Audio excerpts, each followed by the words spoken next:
défendre les pourris plutôt que de défendre les vrais citoyens. Aujourd'hui, j'ai vu un bon millier, et ce ne sont que ceux qui ont pu accéder à la salle et à cette rue, un bon millier de citoyens libres. Des citoyens libres qui sont venus pour exprimer leur volonté tout simplement de participer à un congrès. Ce n'était pas une organisation de malfaiteurs, ce n'était pas une réunion de voyous, non, c'était simplement une réunion de personnes libres qui voulaient venir soutenir le mouvement Debout les Belges et écouter les grandes personnalités qui avaient accepté de nous apporter leur soutien. Malheureusement, nous n'avons rien eu de tout cela. Une fois de plus, c'est malheureux de devoir le dire, mais on nous a encore privés d'une somme d'argent considérable, que je ne sais pas quand nous la retrouverons, quand elle nous sera remboursée. Là, ça nous a coûté près de 5 000 euros.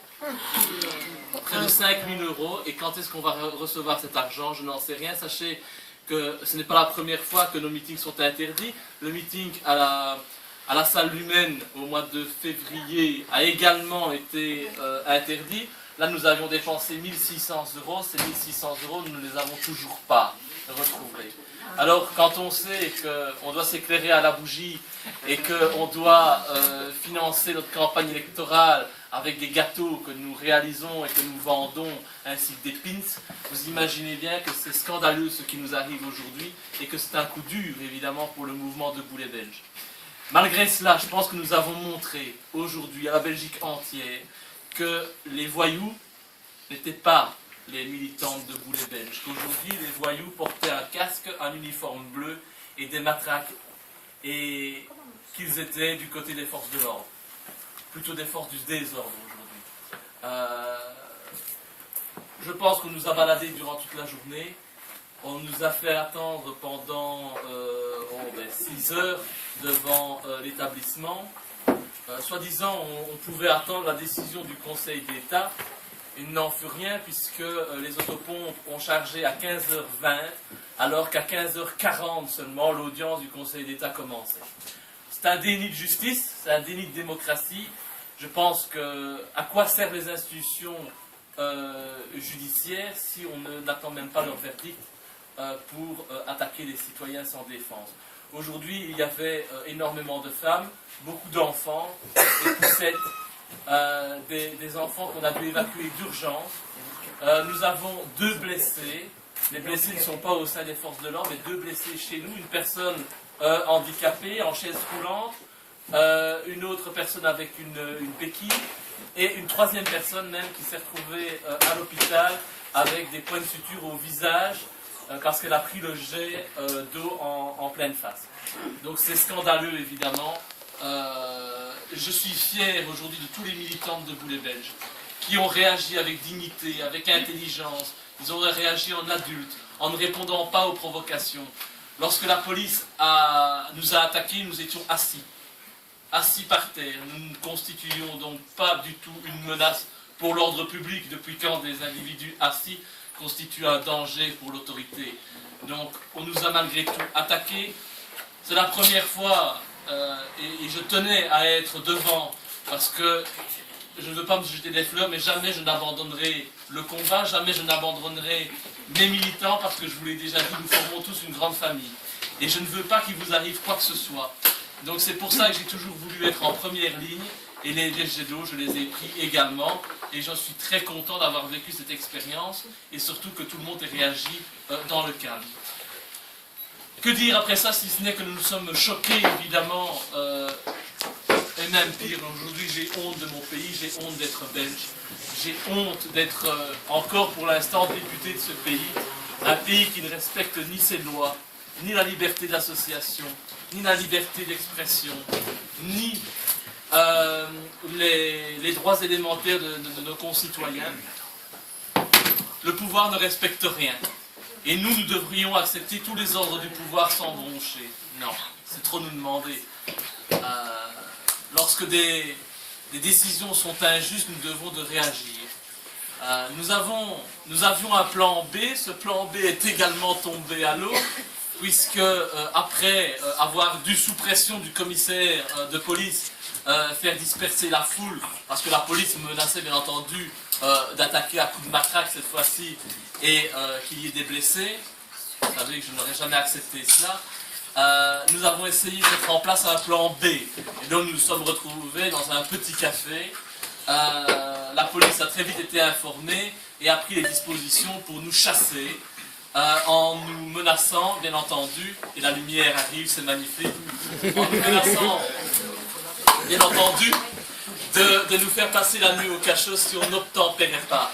Lorsque j'ai quitté Bruxelles, je l'ai quitté en étant pisté par la police, cette police que j'ai dû semer à hauteur de Ytre pour arriver ici et ne pas être dénoncé par ces pions du système.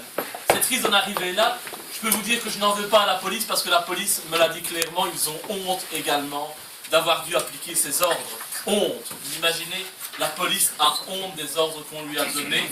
Malheureusement, ils doivent bien travailler, gagner leur vie et donc ils ont dû faire appliquer ces ordres illégitimes. Donc voilà, qu'est-ce que vous voulez que je vous dise d'autre maintenant, si ce n'est que c'est le plan C ici. On est chez moi, dans un de mes anciens bureaux. Il est difficile de m'interdire d'y être. Donc voilà, c'est tout ce qu'on a trouvé aujourd'hui. Et imaginez dans quelle situation on se trouve dans ce pays où on doit fuir.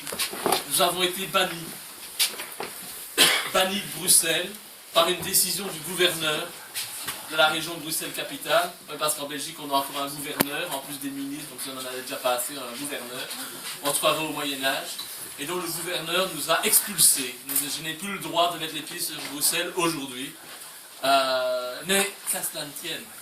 Ce qu'il ne voulait pas, c'est qu'on puisse être ensemble devant les caméras, et bien c'est raté. Nous avons, et nous venons de faire une belle quenelle à l'État belge, à la police, à tous ces ministres corrompus, et à ceux qui prônent la pédophilie et autres au sein du gouvernement. Donc je suis très fier aujourd'hui, malgré tout, d'accueillir Dieudonné et Alain Soral.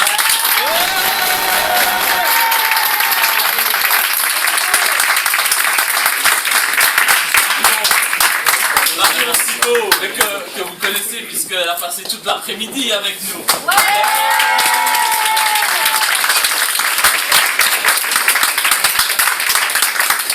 Donc voilà, je veux tout simplement vous souhaiter la bienvenue dans ce petit îlot de liberté au sein de la République communiste soviétique et socialiste de Belgique.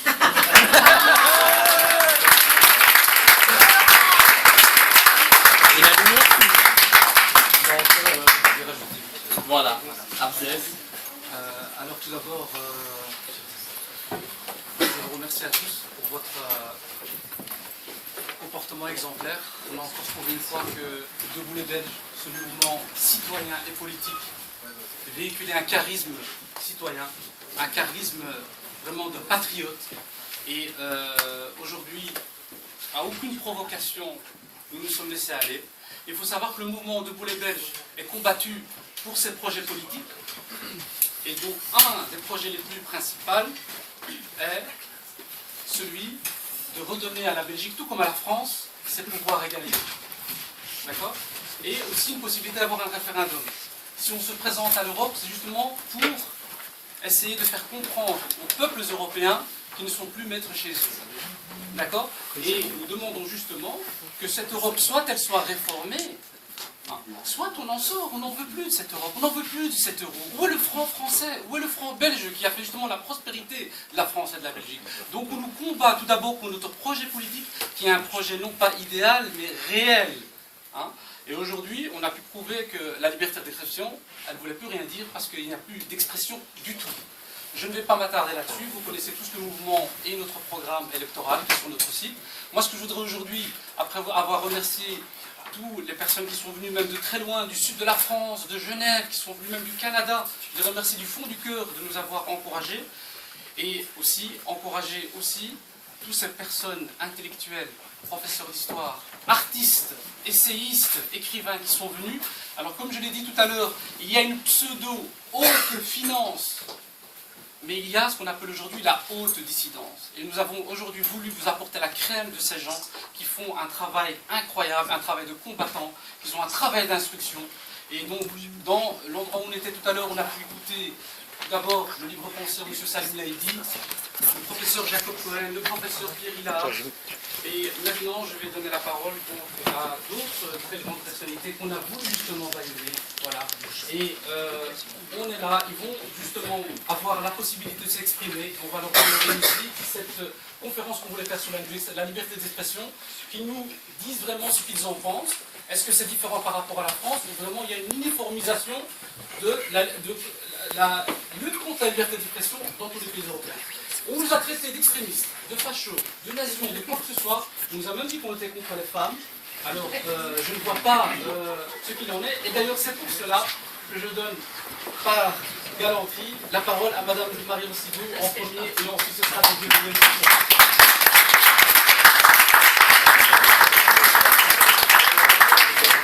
Alors c'est vrai que l'égalité et la réconciliation,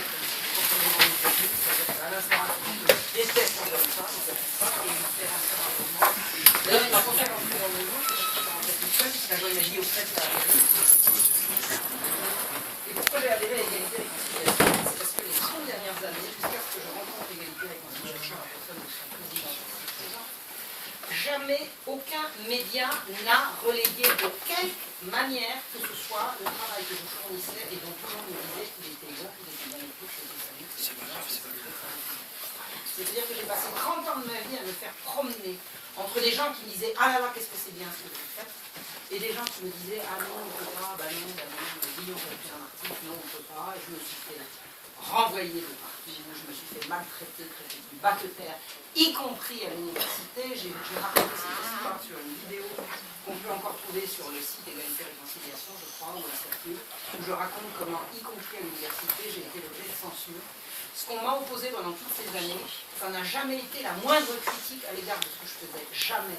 On n'a jamais dit que Marion Sigaud ait dit quoi que ce soit de répréhensible ou de mauvais ou de nauséabond, comme on dit, en aucune manière. C'est-à-dire que ce qu'on m'a opposé, c'est le silence total. La seule chose que j'ai trouvée pour pouvoir sortir de ce silence, qui me permet aujourd'hui de vous connaître, de vous rencontrer, j'ai passé ma journée à faire des signatures et à recevoir des bisous et à en donner, ce que j'aime beaucoup. La seule chose qui m'a permis de sortir de cette ornière, c'est de rencontrer le misogyne ici présent. Il faut arrêter avec cette imbécilité. Que rien contre les femmes en particulier, en général, je m'en fous. Ce qui dit, à la limite, c'est son droit le plus strict. Je regarde le premier à m'avoir donné une parole. Et regardez la façon dont, à l'heure actuelle, je suis attaquée par les médias, qui pour la première fois en 30 ans parlent de moi, et non pas pour critiquer ce que je fais, mais pour dire que je fraye avec le diable, puisque lui c'est le diable, et que, etc. C'est-à-dire que, même encore maintenant, personne n'est fichu pour parler seulement de mon travail, on ne parle de moi que par la proximité qu'on l'a décrétée, qui était nauséabonde, etc. Donc voilà ce que je voulais dire.